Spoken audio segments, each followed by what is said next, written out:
कोई भी दो संख्याएं लो, उत्तर हमेशा कितना आता है? 11। और वह कौन सी स्थिति है जब उत्तर आता है हमेशा 9? काफी इंपॉर्टेंट क्वेश्चन है किसी भी प्रतियोगी एग्जाम के लिए, चाहे वो एसएससी सीजीएल हो, चाहे आरआरबी हो, चाहे वो सचिवालय सहायक हो, सभी प्रतियोगी एग्जाम के लिए ये काफी इंपॉर्टेंट है। तो देखिएगा, जब भी कोई दो अंकों वाली संख्या हो, कितने अंकों की? 2 अंकों की। जैसे मान लो ये संख्या कोई है 15, कोई 2 अंकों की संख्या हो और संख्या को पलट दो, तो पलटने से जो संख्या बने, जैसे जब आप 15 को पलट देंगे, 5 यहां पे आ जाएगा 1 की जगह पर और 1 चला जाएगा 5 की जगह पे, तो संख्या बन जाएगी 51। अब अगर इन दोनों संख्याओं को जोड़ दो तो इनका जोड़ होता है 66। तो 66 क्या है? 2 अंकों की संख्या और उसको पलटने से प्राप्त संख्या का योग कितना है? 66। अब अगर यहां पे अंकों का जोड़ देखो, किसका जोड़? अंकों का जोड़। तो चाहे 15 हो और चाहे 51 हो, अंक क्या है? 1 और 5। तो अंकों का जोड़ यानी 1 + 5 बराबर क्या है? 6। तो यहां पे अगर आप 66 को भाग दें किससे? 6 से, तो आंसर क्या आएगा? 11। तो हमने क्या देखा कि जब भी 2 अंकों वाली संख्या को और उससे पलटने से प्राप्त संख्या को जोड़ देते हैं और जोड़ में भाग करते हैं उसी संख्या के अंकों के योग से, तो आंसर हमेशा आता है 11। दूसरा एग्जांपल लेते हैं। जैसे मान लो एक संख्या आप लो 21। कितनी लो? 21।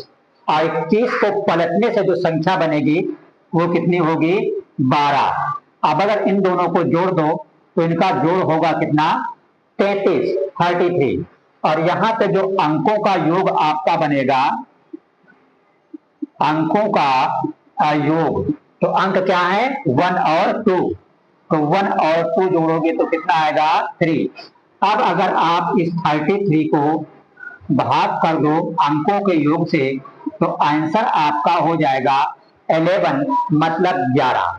तो आपने क्या देखा?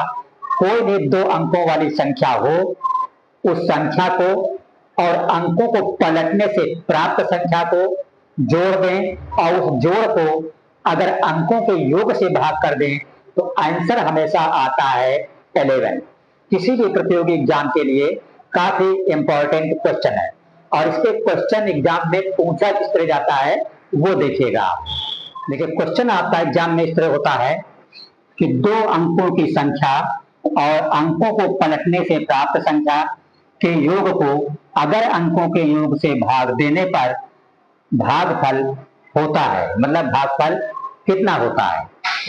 तो आपका आंसर वहां पे होगा, याद रखेंगे इस पॉइंट को, 11 होगा। अगर आप भूल जाते हैं तो कैसे चेक कर लेंगे?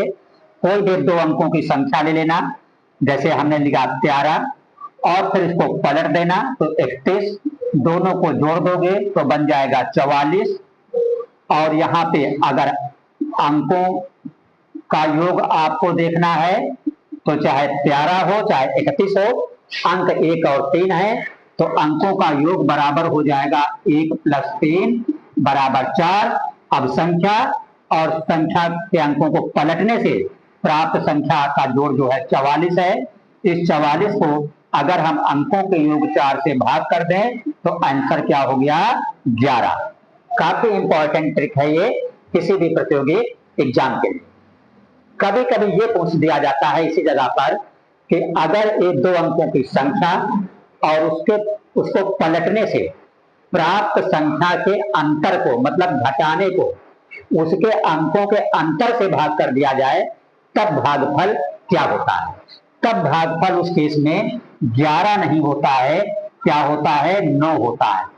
कब? जब यहां पर जहां पे योग लिखा है, यहां पे अगर पेपर में आपके अंतर लिखा हो, अंतर का मतलब घटाना, और यहां भी योग की जगह पर क्या लिखा हो? अंतर लिखा हो, अंतर का मतलब घटाना।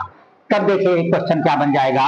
जैसे संख्या मान लो है 13, अंकों को पलटने से बनी संख्या 31, अब इन दोनों का जोड़ नहीं, अंतर का मतलब घटाना। तो जब इन दोनों को घटाओगे तो 31 से 13 जब घटेगा तो 11 से 3 गया 8 और 2 से 1 गया 1, तो अंतर हो गया 18। अब अंकों का जो अंतर होगा, अंक 1 और 3 है, तो आप जानते हो 3 और 1 में अंतर कितना होता है, 2।